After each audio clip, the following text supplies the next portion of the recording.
ஊரே போராட்ட களத்தில் இருக்கும் போது தன் சகாக்களுடன் ஜனநாயகம் படத்தை கண்டு கழித்திருக்கிறார் நம்ம முதல்வர் விஜய். இது என்ன தேச குற்றமா என்று விஜயின் தம்பிகள் கேட்டுக்கொண்டிருக்கிறார்கள். மாநிலம் முழுவதும் மாணவர்கள் போராட்டத்தில் ஈடுபட்டு இருக்கும் நிலையில ஜனநாயக திரைப்படம் வெற்றி பெற வேண்டும் என்று மண்டியிட்டு மண்சோறு சாப்பிட்டு இருக்கிறார்கள் விஜய் வளர்ப்பிலே வந்த தம்பிமார்கள். நீட் தேர்வு வினாத்தாள் கசிவுக்கு எதிரான போராட்டத்திற்கு ஆதரவாகவோ எதிர்ப்பாகவோ இதுவரை கருத்து சொல்லாமல் இருக்கிறார் நம்ம முதல்வர் விஜய் அவர்கள். ஒருவேளை ஜனநாயகன் திரைப்படம் இந்த நீட் போராட்டத்தினாலே ஊத்திக்கிடுச்சோ பிளாப் ஆயிடுச்சோ என்கிற கவலையில இருக்கிறாரோ என்னவோ நம்ம முதல்வர் விஜய் அவர்கள். 2 நாளா தலைமைச் செயலகத்திற்கு வரவில்லை. இனி எப்ப முதல்வர் தலைமைச் செயலகம் வருவார், தாவேக அரசின் நிலைப்பாட்டை உறுதிபட தெரிவிப்பார் என்பது பொறுத்திருந்துதான் பார்க்க வேண்டும். எது எப்படி போனாலும் சரி, நாடு எதிர்கொண்டிருக்கிற மிகப்பெரிய வறட்சி பேரிடர் குறித்து உரிய கவனம் செலுத்துமா தாவேக அரசு என்பதுதான் இன்றைக்கு நாட்டு மக்களின் மிகப்பெரிய கவலையாக உள்ளது. ஏனென்று சொன்னால் தமிழக அணைகளின் நீர் இருப்பு வேகமாக குறைகிறது. பல ஆண்டுகளுக்கு பின்பு மிகப்பெரிய கடுமையான வறட்சியை சந்திக்க போகிறது தமிழகம். தமிழகத்தில் 10 ஆண்டுகளுக்கு பின்னே அணைகள் பாசன ஏரிகளில் நீர் இருப்பு வேகமாக குறைந்து கடுமையாக வறட்சி ஏற்படும் அபாயம் உருவாகி இருக்கிறது.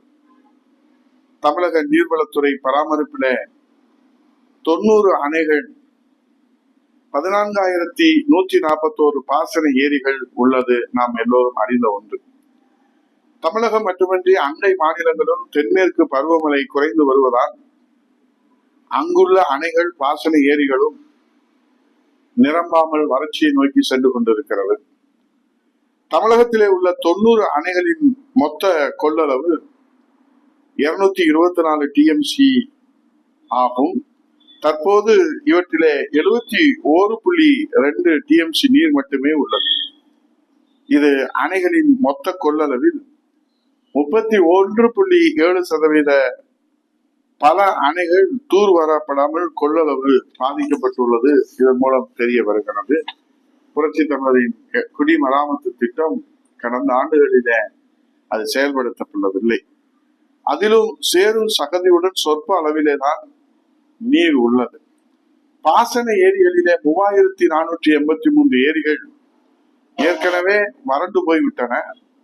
மேலும் 6,127 ஏரிகள் வறண்டுவிடும் நிலையிலே அந்த கட்டத்தை நோக்கி நெருங்கி கொண்டிருக்கின்றன. மழை குறைந்ததால் தமிழகத்தில் கடுமையான வறட்சி ஏற்படும் அபாயம் உருவாகி உள்ளது. எல் நினோ எனும் காலநிலை மாற்றத்தால் அரியலூர், தர்மபுரி, திண்டுக்கல், கிருஷ்ணகிரி, நாமக்கல், நீலகிரி, பெரம்பலூர், ராமநாதபுரம், திருச்சி, திருப்பத்தூர், வேலூர், விருதுநகர் மாவட்டங்களில் கடுமையான வறட்சி ஏற்படலாம் என மத்திய அரசு ஏற்கனவே எச்சரித்துள்ளது. அதற்கேற்ப அணைகள், பாசன ஏரிகளில் நீர் இருப்பு குறைந்து வருகிறது.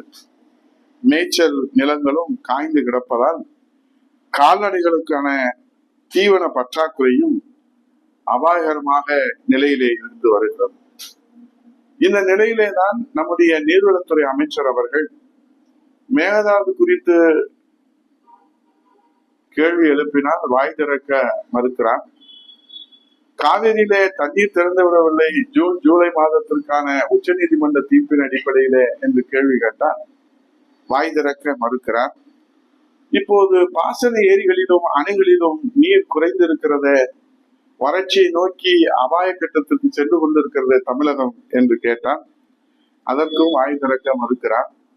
ஆனால் ஜனநாயகன் திரைப்படத்திலே பாப்கார்ன் சாப்பிட மட்டும் அவர் வாய் திறக்கிறாரே என்கிற நிலையைத்தான் நாம் தமிழகம் பார்த்து கொண்டிருக்கிறது.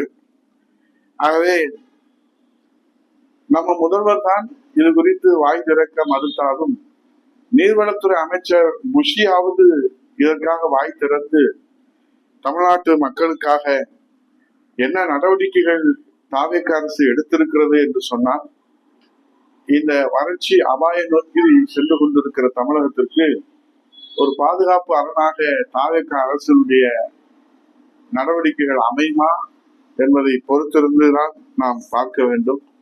மொத்தத்தில ஜனநாயக திரைப்படம் பிளாப் ஆகிவிட்டதோ, ஊத்திக்கிச்சோ என்று கவலையிலே ஆழ்ந்திருக்கிறாரா நம்ம முதல்வர்?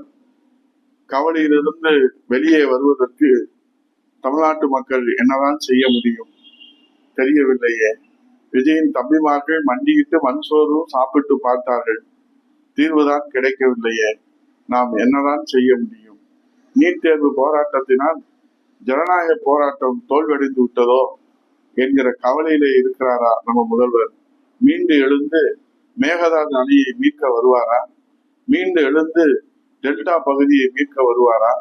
மீண்டு எழுந்து எலி கடித்ததனால் விரலை காணவில்லை என்று சிகிச்சையில் இருக்கிற அந்த தாயின் கண்ணீரை துடைக்க வருவாரா? மீண்டு கவலையிலிருந்து மீண்டு எழுந்து இன்றைக்கு அருணாச்சலம் என்ற இளைஞர் காவல் நிலைய பாதுகாப்பிலே உயிரிழந்திருக்கிறாரே, அதிலிருந்து அந்த தாயின் கண்ணீரை துடைக்க வருவாரா?